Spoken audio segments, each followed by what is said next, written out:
വാഹനം വന്നിട്ടുണ്ട്.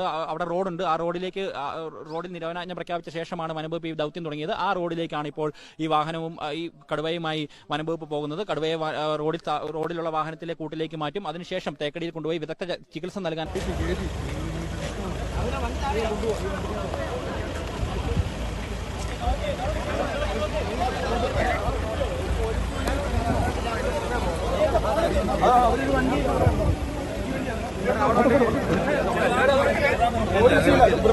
കാണിച്ചേ